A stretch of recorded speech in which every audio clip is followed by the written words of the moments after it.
Pontificia Universidad Católica del Perú y vamos a hablar hoy día sobre piratería, propiedad intelectual y si esta debe ser protegida o no. Bueno, aquí creo que hay que hacer una diferencia sobre si la propiedad intelectual es un bien público o no, dependiendo de qué aspecto de la propiedad intelectual. Usualmente bajo propiedad intelectual uno tiene los derechos morales y los derechos patrimoniales. En el caso de los derechos morales, es discutible que sea un bien público porque ahí la titularidad claramente creo que debe ser excluyente y exclusiva. Es decir, la persona que ha creado una obra, por ejemplo un texto, una novela, sí debería tener el derecho exclusivo de tratar como propiedad privada la autoría en términos de que se reconozca como autor. Es decir, no es posible que yo agarre, saque la carátula donde dice que Vargas Llosa escribió La Casa Verde y yo coloco una nueva carátula con mi nombre. Eso evidentemente sí es una violación de un bien privado. Pero cuando uno entra al problema de los bienes patrimoniales, que están más vinculados a la posibilidad de cobrar por el uso, las cosas son diferentes. La propiedad intelectual, particularmente las patentes y los derechos de autor, no tienen lo que se conoce como consumo rival. Consumo rival es una característica de los bienes privados. Un bien tiene consumo rival cuando no es posible que una persona lo utilice y a su vez otra persona también lo utilice de manera simultánea. Para ponerles un ejemplo, una persona no se puede comer el mismo pedazo de manzana que se está comiendo otra, o un automóvil no te puede llevar a dos sitios distintos al mismo tiempo, solamente es susceptible de un uso simultáneo. Y en la propiedad intelectual del tipo que estamos hablando, patentes, derechos de autor, no existe esa rivalidad. Yo puedo estar leyendo un libro de Vargas Llosa en este momento y otra persona puede estar leyéndolo exactamente al mismo momento en la misma obra. O puede uno estar escuchando la música en su carro de, no sé, de AC/DC y otra persona puede estar escuchando el mismo AC/DC, la misma canción en su casa, en la carro, en cualquier otro lugar. No hay consumo rival. Un consumo no excluye al otro. Y como no hay consumo rival, el mejor uso parece ser el uso común. Y los costos de exclusión son altos en el caso de propiedad intelectual, porque es muy difícil evitar que las personas utilicen intangibles. A diferencia de los bienes físicos, donde yo puedo coger una silla y decir no te puedes llevar la silla porque físicamente la puedo agarrar, en los bienes intelectuales, justamente porque no tienen consumo rival, impedir que una persona la utilice es muy complicado, ¿no? Si yo quiero escuchar música en un lugar, es bien difícil que el titular se entere que yo estoy escuchando, a diferencia de lo que pasa con un bien tangible. Entonces, al no tener estas dos características, estos bienes parecen más bienes públicos, bienes cuyo mejor uso es el uso común, porque los costos de exclusión son muy altos y los beneficios de excluir definidos por la rivalidad son bajos. Claro, cuando uno protege la propiedad intelectual, sí fomenta la creatividad, incluso sin estas características de bienes de rivalidad y de costos de exclusión altos. Incluso asumiendo eso, sí se fomenta la creatividad. Si yo te permito el uso exclusivo de algo, eso va a hacer que más gente quiera hacer ese algo. Entonces, si yo puedo crear nuevas ideas y expresiones de nuevas ideas, evidentemente el que yo pueda cobrar va a atraer a más personas. Pero la pregunta de la propiedad intelectual no es si la creatividad se fomenta, que sin duda se fomenta, sino si el volumen de creatividad que se genera está justificado por los costos que impone la creación de esas creaciones adicionales, la creatividad adicional. Por ejemplo, sin duda va a haber más libros si hay propiedad intelectual, pero la pregunta es si el volumen adicional de libros que va a haber por la propiedad intelectual justifica las limitaciones, los monopolios que se otorgan a los titulares de esos libros para poder cobrar por su uso. Y si esa exclusión va finalmente a beneficiar. Un caso muy claro es el de las medicinas, ¿no? Si alguien descubriera la cura del SIDA y yo le permito cobrar por la cura del SIDA, o sea, sin duda va a haber más interés para producirla, pero una vez que se produce y se descubre, el mejor uso es que todo el mundo la use al menor costo posible, y la propiedad intelectual va a elevar los costos y va a hacer que menos personas lo consuman. Entonces, en realidad, la pregunta sobre cuánta creatividad se crea es muy relevante. La verdad, lo que muestran los estudios es que en la mayoría de tipos de propiedad intelectual, derechos de autor y patentes, los volúmenes de creatividad que se producen no justifican el nivel de protección que se da. La gente no solamente crea porque va a cobrar dinero, crea por otras razones. crea porque va a obtener dinero no del derecho de autor, sino lo va a obtener de otra manera. Un cantante necesita música para hacer un concierto. Entonces, para ganar en el concierto va a tener que tener canciones, no le queda otra. Entonces va a componer canciones para poder cantarlas en el concierto y ser popular y la gente lo busque. Una persona, un abogado, puede escribir libros, no porque va a ganar con los derechos de autor del libro, sino porque eso lo va a hacer famoso y le van a dar más trabajo, o lo van a aceptar a la universidad. Entonces hay muchos incentivos para crear, que no necesariamente están definidos por la propiedad intelectual. Entonces, la creación se va a dar incluso sin protección de derechos patrimoniales. Y hay numerosos ejemplos, ¿no? Las noticias, las empresas compiten las empresas periodísticas compiten por generar noticias que son información y sin embargo no tienen titularidad sobre la noticia. Una vez que ellos la difunden, cualquiera la puede difundir. La moda casi no tiene protección de propiedad intelectual, tiene protección muy excepcional.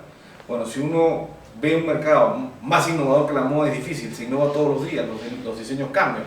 No hay protección de propiedad intelectual, sin embargo se crea una gran cantidad de volumen porque la gente quiere aparecer como innovadora. Entonces la verdad no está muy claro que la protección de la propiedad intelectual genere un volumen que justifique el nivel de protección. Quizás la única excepción son los farmacéuticos. En la industria farmacéutica sí parecería que los niveles de creatividad requieren un cierto nivel de protección para que haya los incentivos para crear. Sí, son subestimados porque no se considera todos los impactos que tiene la reducción de la libre competencia. En general, en teoría económica, está muy claro que cuando tú tienes un monopolio, la cantidad producida se reduce. ¿Por qué? Porque vas a colocar un precio más alto, entonces la cantidad demandada va a caer. La propiedad intelectual te permite cobrar precios más altos y con eso la cantidad demandada va a caer. Bien simple, la gente lee menos novelas de las que leería si la propiedad intelectual fuera libre, porque finalmente el precio de las novelas es más alto porque hay que pagar derechos de autor y derechos a las editoras, etcétera, etcétera.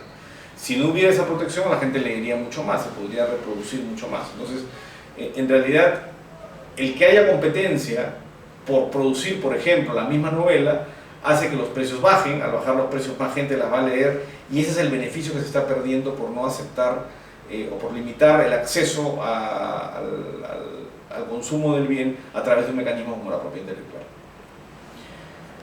En realidad la piratería no es un robo, eso es una frase hecha, es una frase marquetera, pero tiene un error conceptual. Robar es quitarte algo. Por definición, cuando yo te robo algo, tú dejas de tenerlo. Si yo agarro la cámara con la que me están filmando y me la llevo, tú ya no puedes filmar. Es decir, el robo, la toma de posesión de la cámara impide que yo la pueda usar. Pero imagínate que yo tuviera un poder mágico que tocando esa cámara se convierte en dos cámaras, dos igualitas. No te robo nada, porque tú sigues teniendo tu cámara y yo tengo la mía. En realidad la reproducción o la copia de la cámara que yo puedo conseguir con este poder mágico hace que no te esté robando nada. Tú sigues teniendo tu cámara y tú la puedes seguir utilizando. Con la propiedad intelectual pasa exactamente lo mismo. En la realidad la propiedad intelectual, como es un intangible, es susceptible de infinitas reproducciones sin quitarte lo que tú tienes.